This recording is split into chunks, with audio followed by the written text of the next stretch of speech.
Hello and welcome to the deep dive. I'm really glad you could join me today. We're going to be dissecting a really significant national security development coming out of the UK. It's the conviction of 6 Bulgarian nationals for espionage, acting on behalf of Russia. Now, this isn't just about the headlines. It's about understanding, the shifting landscape of intelligence work. And to help us unpack all of this, we're joined by Dr. Michael Harding, a senior fellow in intelligence and security studies. A very warm welcome. And of course, thank you for watching Westferry Times. Thank you. It's good to be here. Definitely an important topic to discuss. Great. Let's dive right in then. For listeners who might just be catching up, could you maybe give us an overview, paint a picture of this espionage case? Certainly. So, as you said, 6 Bulgarian nationals convicted at the Old Bailey, espionage for Russia. Their operations seem to have run between 2020 and 2023, and their activities involved quite a bit surveillance intelligence gathering right here in the UK. Okay. And their targets were interesting, too. Included the Bulgarian journalist Christo Grozev, the investigator. Ah, yes. Familiar with his work? Right. Also Russian dissidents living here, and significantly Ukrainian military personnel who were in the UK. And what's particularly notable, apparently these operations were directed by Jan Marsalek. Marsalek, the Austrian fugitive businessman. That's the one. Alleged links to Russian intelligence. That's quite a setup. It really is. A diverse set of targets suggests a pretty broad intelligence mandate, doesn't it? Yeah, it does. So what about the legal side? What sentences did these individuals actually receive for these, very serious charges? Yes, the sentences were quite significant. They definitely reflect the gravity of it all. The ringleader, Orlan Rusev, he received 10 years and 8 months in prison. Right. His deputy, Byzer Zambazov, got 10 years and 2 months. The others, including Katerina Ivanova and Vanya Gabarova, they received prison terms, somewhere in the range of 5 to 10 years. Right. And it's important to add, all 6 face deportation after they serve at least half their time. So serious consequences across the board. Now, I'm curious about how they actually operated. Can we dig into the methods? What tools were they using? Yes, that's one of the more, let's say, intriguing parts of the case. They seem to rely on, almost classic spycraft, but using modern tech. Sophisticated surveillance equipment, but cleverly hidden. Hidden how? In everyday objects. Yeah. Things you wouldn't look twice at. We're talking fake water bottles, even hollowed-out rocks designed to hold recording devices. Really? Rocks? Apparently so. Also, children's toys adapted for surveillance, modified cigarette lighters, car keys, and they reportedly use glasses, spectacles, equipped to record both audio and video. Wow. That's quite elaborate, almost movie-like. It is. And these devices often have, surprisingly good battery life and can sometimes transmit data remotely. Gives you a sense of the level they were operating at.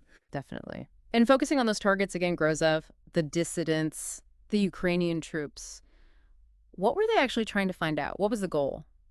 It seems the main aim was collecting sensitive information, compiling detailed intelligence reports. For the Ukrainian troops, it's, highly likely they wanted information on movements, training, anything strategically useful for Russia. Makes sense. And surveilling a journalist like Grozev, that suggests trying to monitor his work, maybe find his sources, or even undermine his reporting on Russian matters. The fact they received substantial payments points towards a well-funded directed operation. You mentioned classic spycraft alongside modern tech. Is that a deliberate strategy, do you think, or maybe just using what they could get? That's a good question. Perhaps using these innocuous items provides a kind of camouflage in plain sight. Yeah. It's less suspicious than overtly technical gear sometimes. True. And beyond the gadgets, there were other tactics mentioned. The prosecution talked about honey trap operations. Honey trap. So using personal relationships. Exactly. Individuals like Katerina Ivanova and Vanya Gabarova apparently tried to befriend or, form romantic connections with targets. The goal being to gain trust, exploit that human connection, and extract information that way. A classic, if rather unpleasant, technique. Indeed. And perhaps more chillingly, their communications also revealed discussions about potential kidnapping plots. Kidnapping. Seriously? Yes, though it seems these were ultimately deemed too dangerous or too high risk, so they weren't actually carried out. Still, the fact they even discussed it. It hints at a willingness to escalate, doesn't it? Even if they pulled back. Suggests potentially high-value targets or a degree of desperation, perhaps. Definitely underscores the seriousness. So with all this laid out, what was the key evidence? What did the prosecution actually present in court to get these convictions? Well, they built what seems to have been a very robust case, multi-layered, a huge volume of communication data, particularly from Telegram, was apparently crucial. Showed planning, coordination, the info being shared. More digital trails. Exactly. Then there were travel records, placing the individuals at specific locations, matching surveillance timelines. Financial records likely showed the payment trails we talked about. Right. But critically, I think, was the sheer amount of technical gear found at their homes. All those disguised devices. Yes, the water bottles, the rocks, the keys, all those covert gadgets. The quantity and sophistication were significant, and the prosecution tied these devices directly to evidence of their use in actual surveillance ops. They argued, successfully it seems, that this heavy reliance on spy tech showed the group knew exactly what they were doing, serious espionage. Makes sense. But these kinds of cases, espionage cases, must be incredibly complex to prosecute, right? Were there major hurdles? Oh, absolutely. Espionage trials are inherently tricky. You're often dealing with classified information that needs careful handling. Plus, the international dimension adds layers of legal and diplomatic complexity. But in this specific case, it appears the evidence was just so extensive, so compelling across those different categories: digital, financial, physical tech. The fact all six were convicted suggests the evidence managed to overcome those typical challenges.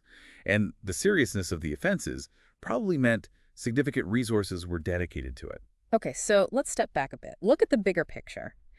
What does this case tell us, if anything, about international espionage today? Are there broader implications? I think it does offer some pointers. One aspect that's, well, noteworthy is this potential trend of states using non-nationals for intelligence operations, outsourcing, if you like. Why would they do that? Plausible deniability, primarily. Creates distance. The sponsoring state can more easily deny direct involvement if the operatives aren't their own citizens. Oh, I see. It also underscores the constant need for really robust counterintelligence.